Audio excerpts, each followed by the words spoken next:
vamos, de ser el caso, a entregar amnistías a los agentes de la Policía Nacional y Fuerzas Armadas que puedan enfrentar futuros procesos por el uso legítimo de la fuerza, por estar dentro del cumplimiento de su deber, claro está, evaluando caso a caso. Y eso obviamente es importante, asambleísta. ¿Por qué, si es que se ha visto el respaldo en primera instancia en el proyecto de ley económico urgente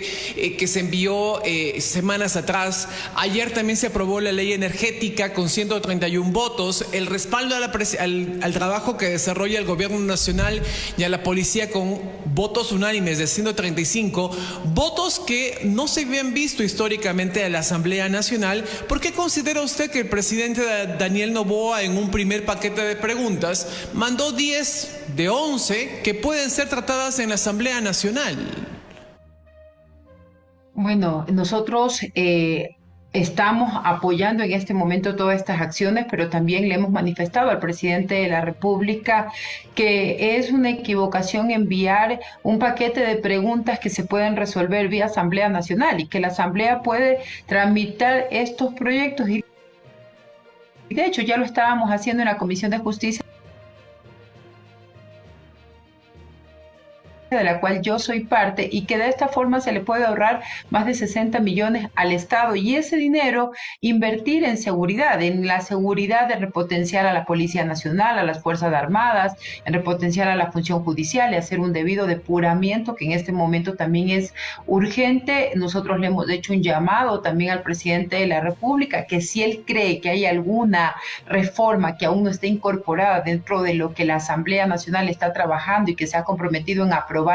antes de la primera semana de marzo, que las envíe también y que nosotros le vamos a dar el tratamiento con toda la agilidad posible, pertinente y que en este momento amerita, así como se trabaja un proyecto de ley económico urgente. Hemos venido respaldando todas las acciones porque, como lo dije ayer, es el momento de la unidad, es el momento de coadyuvar esfuerzos entre todas las 5 funciones del Estado, es el momento de poner como eje primordial el bien jurídico protegido más preciado dentro de un Estado moderno, que es la vida y la integridad física de las y los ciudadanos, Anita. El llamado al presidente sigue abierto para que nos envíe todas las reformas que debamos trabajarlas, porque también hay que recordar que, si bien es cierto, puede ser que pasen el filtro de control de constitucionalidad dentro de la Corte, pero también después se llama un referéndum y que estas reformas estarían listas, tanto reformas al COID, a la ley de uso progresivo de la fuerza, a la ley de extinción de dominio, a la ley de movilidad humana, así como las enmiendas o reformas a la Constitución, estarán listas en el mes de agosto, cuando podemos ganar tiempo, evitarnos esta consulta y en la Asamblea trabajar todo lo que el presidente quiere consultarle al país. Dinero que tanta falta hace esta inversión en otros sectores, y más cuando se habla de un déficit grande de recursos en el gobierno nacional que viene arrastrándose, y que recordemos que hay deudas aún que no se pagan a los municipios, de las prefecturas, de algunos contratistas, de dinero que no se transfiere a otras entidades del Estado. Entonces hay mucho por analizar allí. Asambleísta, usted decía el hecho de que se depure la Policía Nacional. ¿Cómo lograrlo? Y obviamente, y esto es algo que se había ofrecido en campaña, pero ¿cómo lograrlo sin que de por medio vuelvan los policías, decían, con acciones de protección como han ocurrido en otras ocasiones? Porque en el caso Metástasis, que se ejecutó en el mes de diciembre, es la clara muestra de que hay policías que están vinculados a las redes criminales. Es urgente que se haga una depuración del aparato, de los aparatos de inteligencia y contrainteligencia de la Policía Nacional y de las Fuerzas Armadas. No podemos negar que varios de estos agentes del orden han sido cooptados, corrompidos por el crimen organizado. Lo vemos día a día en las noticias. Se tiene que realizar programas de depuración a la fuerza pública por medio de una evaluación sistemática, la misma que deberá contar con pruebas de confianza. Y por ello también decía que todo va concatenado, estimada Anita. ahorita, porque se debe hacer la depuración también dentro de la Policía Nacional y Fuerzas Armadas, pero también se debe implementar de manera urgente una depuración también dentro del sistema judicial. Tenemos jueces y fiscales corruptos que dejan en la libertad y en impunidad a los delincuentes. Decía, de nada sirve que nosotros reformemos las leyes, que las hagamos más perfectibles, de nada sirve que el presidente de la República tenga un plan nacional de seguridad, que incluso ayer le presentamos 8 propuestas, si por otro lado tenemos una función judicial que trabaja de la mano con los delincuentes. No son todos, no puedo generalizar, también quiero hacer esa aclaración. Entonces, para evitar que estos malos funcionarios de la Policía Nacional y Fuerzas Armadas que sean depurados por pertenecer al crimen organizado, también y evitar que puedan acceder a estas medidas cautelares, a acciones de protección, entre otros, para regresar al cargo, se debe hacer también la debida depuración dentro del sistema judicial. Obviamente que el presidente decía que también en estas próximas horas van a también judicializar a jueces y fiscales que den quizás sentencias o medidas a favor de los delincuentes, porque decían también van a ser parte de esos grupos, y muchos decían ellos desde el sector del ámbito de justicia se va a hacer como que una persecución a todos y que no se pida que respeten también las leyes al momento de aplicar o dictar sentencias.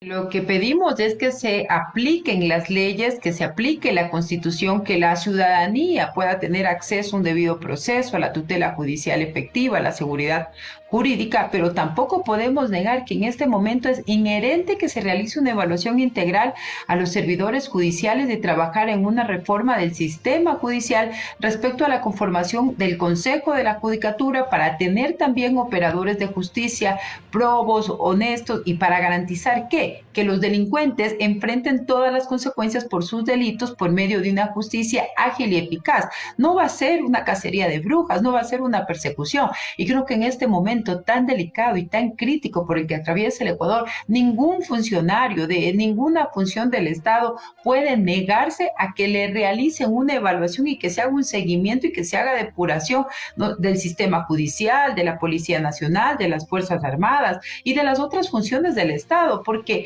la mafia y el narcotráfico y el crimen organizado ha permeado en todas las instituciones. Entonces es el momento, como lo decía ayer, tenemos una guerra declarada. Quieren someter al Estado, quieren doblegar al Estado, no se lo vamos a permitir, y es el momento de unirnos y es el momento de trabajar con todas las acciones eficaces, pertinentes, para poder lograr el cometido, para lograr recuperar el Estado de Derecho, la autoridad del Estado, y para devolverle la paz y la seguridad al pueblo ecuatoriano.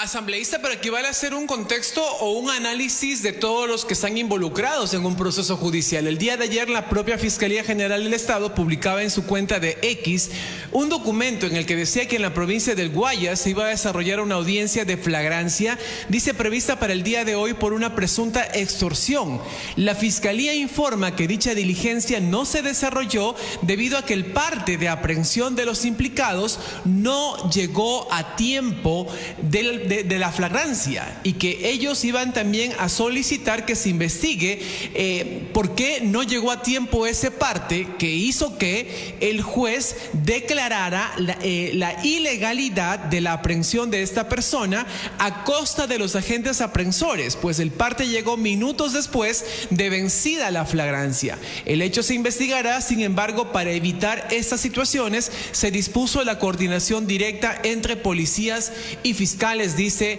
la Fiscalía a través de su cuenta de X. Y es decir, entonces no hay que solamente ver el trabajo final de que si un juez dicta o no prisión preventiva, si declara ilegal una detención o le da medidas cautelares, sino que también hay que ver un poco más allá en el trabajo que está desarrollando la Policía Nacional.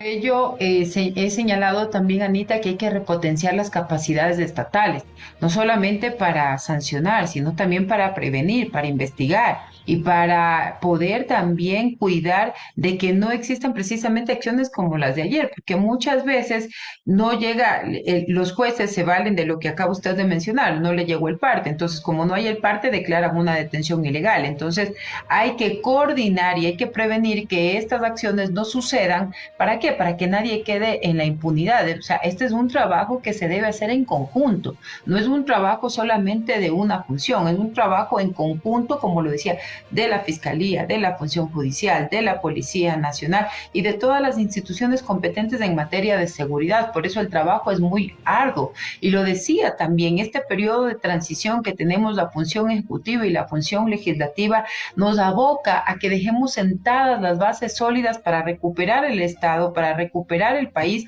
y para también recuperar a la sociedad, que en este momento también tenemos una sociedad flagelada, lacerada por el miedo, el temor y por la profunda crisis que en este momento atraviesa el